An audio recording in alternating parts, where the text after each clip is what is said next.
Welcome to Lesson 7.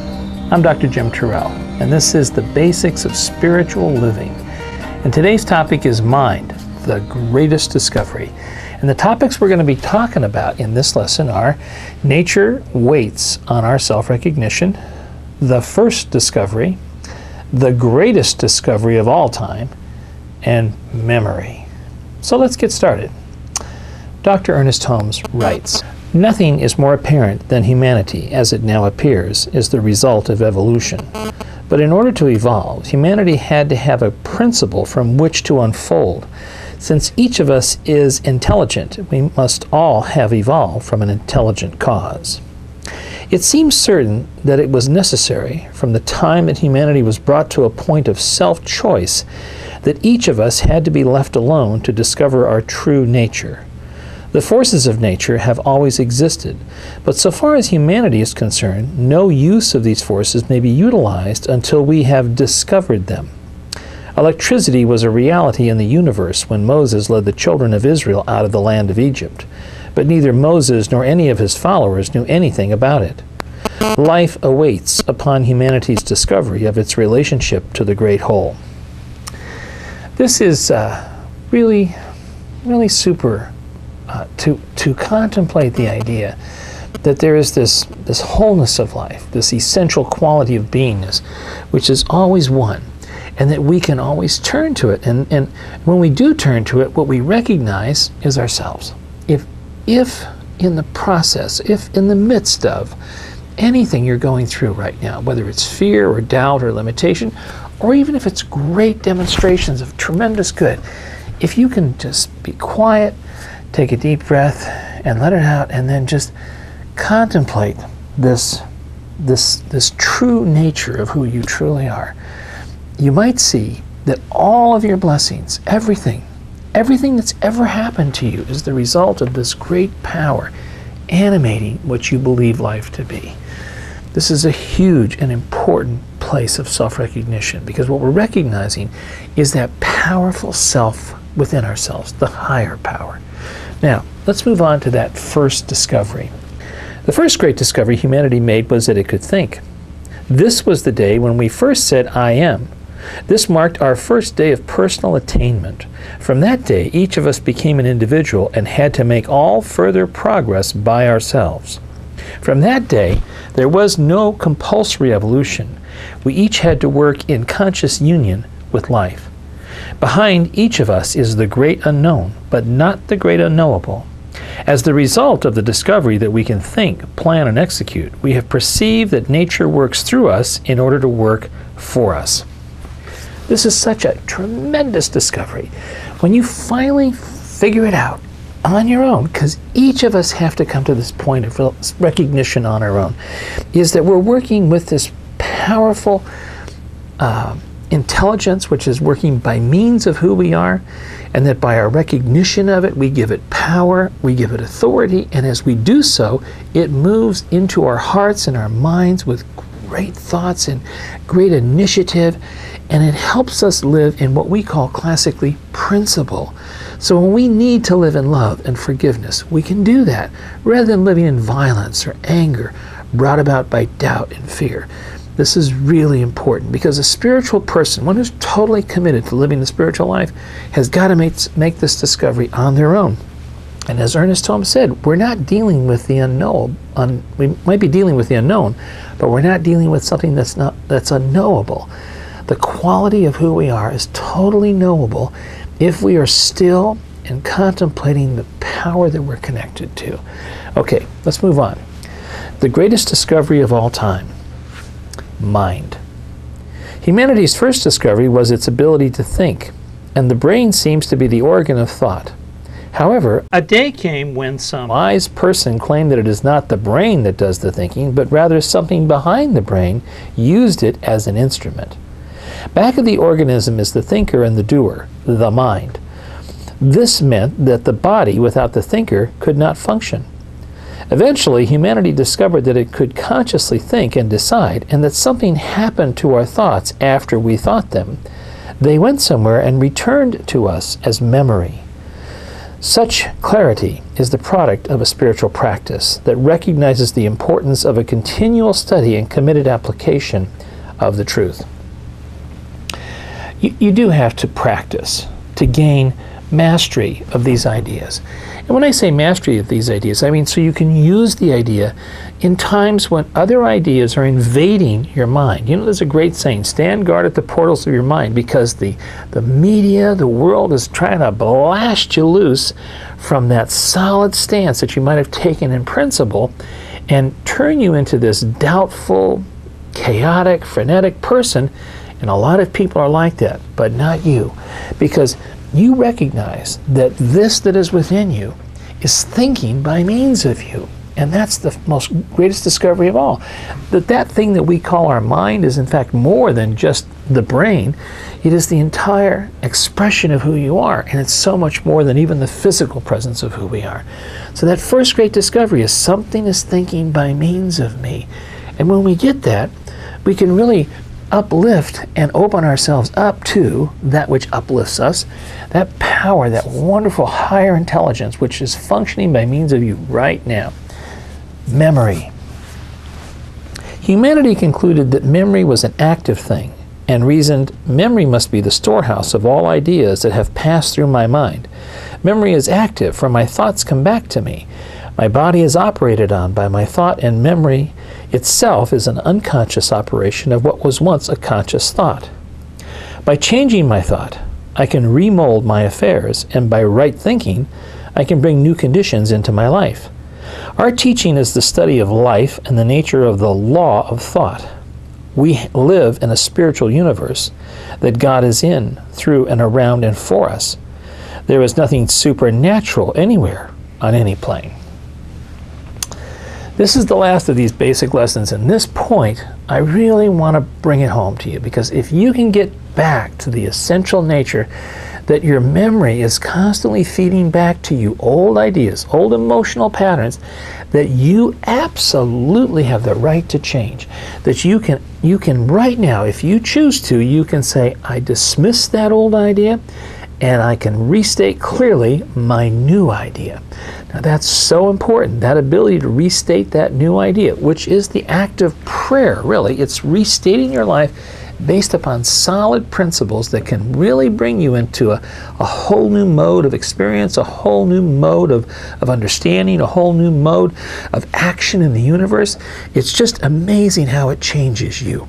But you have to let it work by means of you, which means you have to trust and have faith that that power that you're connected to is more powerful than that memory that is constantly returning to you, perhaps of disappointment, unhappiness, or fear. You do not have to listen to that memory any longer. You can change your mind today. You can change your life today. Let's turn to the prayer. Here we go. Affirmative prayer. God is real. I am real. Life is real. All that life has to offer is now recognized and accepted. Today I discover my perfect oneness, and my oneness discovers me. My attitude of unity is the reality through which I operate and have my being. God knows who I am because God created me knowing me as a complete success. I bless my memory and give thanks for all the opportunities to live in principle. With each day and moment that passes, I grow stronger and stronger in my resolve to live the life God created me to know and experience. Thank you, O great Creator. You give me so much good, and I am completely receptive to it all. Released, my word is the active presence of my good. Let's set some new intentions. Today, the nature of my life recognizes all that is good, worthwhile, and wonderful. Today, my being is magnified by my love. Today, I am the open and receptive channel of God's perfect joy. Today, I change my mind and raise my thought to a new and elevated level. All who know me are blessed and multiplied. Today, all of humanity is filled with the divine love and intelligence of God. Today, I look deeply into life, and all I can see is the operation of divine intelligence manifesting for me exactly what I believe. Today, I live in a universe of spirit surrounded by God's love and God's peace. Today, your life could change right now, at the drop of a hat, at the changing of the mind. Let the mind change into that perfect presence that you unify with, that God is with you now. God is always with you. But when you recognize that concept, that idea, then the power of Spirit can move by means of you, changing all your doubt, all your fear, all your disappointments, all your unhappiness into a new understanding of who you really are. And at that moment, you'll know you're healed. And the definition of a healing, which I'll talk more about in the next series, is you can't remember that pain.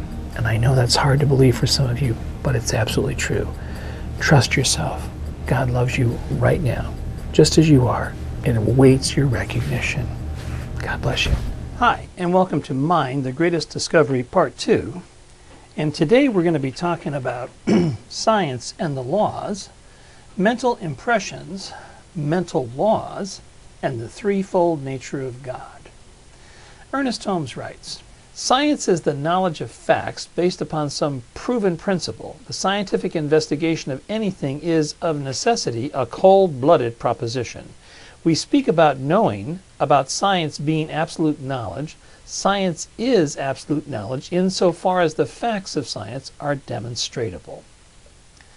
When a theory proves to be correct after many experiments, then a principle is announced. In this way, scientific truth is demonstrated. But no one has ever seen any of these principles science announces. No one's ever seen cause.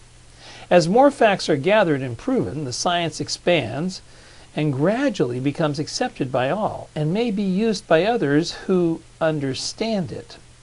Let us then approach the science of mind with awe, but not with fear, with a truly humble spirit, but not with any sense that we are unworthy, and certainly with no superstition.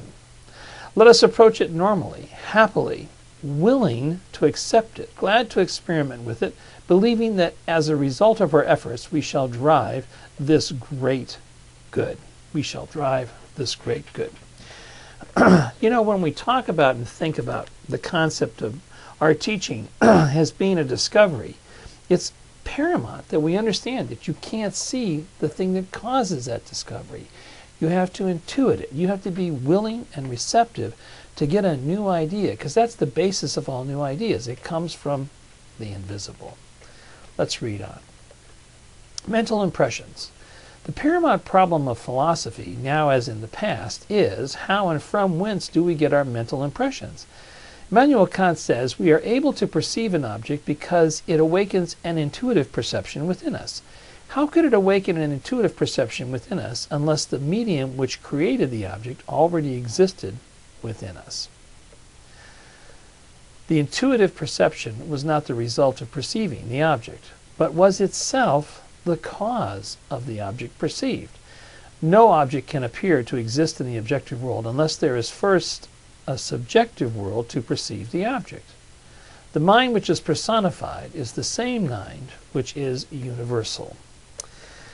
I'll tell you, this is really, really key. And it's key because until we understand that all of life is generated from within us, then as we look outside of us, we can see the thing that we want. You know, it was an amazing phenomena that when the Indians who first saw the Spanish on the, in South America, the ships when the Spanish came, could not distinguish the ship from the clouds because they'd never seen a ship before. So you have to imagine you're good and really build it up in your mind. And as you do, it comes into expression. So as we open up our consciousness, our good manifests. That's the way it works. Reading on. As we think of the medium of radio transmission in terms of law, so we should think of the mental medium in terms of law. For the mental medium must be the law of mental action. As we examine the subjective, we find it to be both intelligent and conscious without knowing that it is intelligent and without being self-conscious. It knows how to create without knowing what it creates. There is an infinite self-knowing spirit in addition to which there is an infinite law, which knows how to do but does not care what it does. This is not to be confused with fate, because its tendency can be changed. When dealing with the law, we must get away from the superstitious reactions because of a theological rather than a scientific approach to the subject. This is the law of nature. This law of nature is a mental force and an intelligent and creative one, like electricity, which will light our house or electrocute us if we use it incorrectly. There we are. So you have it. That self-knowing within us is pulling upon that infinite supply, and this is really important, infinite supply of ideas and concepts. And as we know, just like God is self-knowing, so too are we inherent with that power, self-knowing. And of course, that's what Socrates said, know thyself. And when you know yourself, that's when you open up that avenue for greater good to express by means of you. Now let's read on. As we have found that humanity is threefold in its nature, we must deduce that God is threefold in its nature. That is, that God is spirit or self-knowingness. God is the law and action. God is result or body. God as self-knowing spirit means the divine being. God as law means the way in which spirit works. And law in this sense would be the servant of the spirit. Every great religion and every great spiritual philosophy has taught this Trinity. Father, Son, Holy Ghost is the Christian Trinity. It is the thing, the way it works, and what it does. The thing is absolute intelligence. The way it works is absolute law. And what it does is the result, manifestation. The action of the thing itself is what the Bible calls the Word, absolute intelligence. So let's see if we can kind of grasp this as what Dr. Ernest Holmes is talking about. He's talking about that when the divine thinks of itself, it creates in context some way or manner or process through which it comes into expression as a manifest form. Holy Ghost, that's the thing itself, the way it works, the spirit, what it does, the body, the soul. But it's really important to note that that soulful part of us, that subjective nature within us, is the power which is waiting to serve us, because that's where the law is. And the law is that thing that's impersonal. It creates whatever you believe. It's done unto you as you believe. So as you believe something, that law is responding to it automatically, without any preconceived idea of yes, it's right or no, it's not right. We're the ones that have to determine if the quality of the experience that we're having is what we really want. If it isn't, we have to consciously create in our own mind, using our imagination, a new idea. Now, if you're stuck, you draw upon that infinite mind by focusing on the infinite principle of, let's say, love, or life, or joy, or peace, or truth, and by focusing in silence, for instance, on perfect peace, believe it or not, the mind, the infinite mind, will begin to manifest an idea for you. So this is the way it works. An affirmative prayer. God is real. I am real. Life is real. All that life has to offer is now recognized and accepted. Today, I discover my perfect oneness, and my oneness discovers me. My attitude of unity is the reality through which I operate and have my being. God knows who I am because God created me knowing me as a complete success. I bless my memory, and I give thanks for all the opportunities to live in principle. With each day and moment that passes, I grow stronger and stronger in my resolve to live the life God created me to know and experience. Thank you, O great Creator. You give me so much good, and I'm completely receptive to it all. Released, my word is the active presence of my good. Let's affirm. Today, I challenge myself to see the God-Goddess in all of life. I choose to know that the divine is present in all, even when I can't see it. Today, I work to see with the eye of oneness. Separation is a trick of my ego. My life is always one with the divine. Today, I think constructive thoughts about all things. No matter how hopeless or helpless I feel, I discipline my mind to think constructively.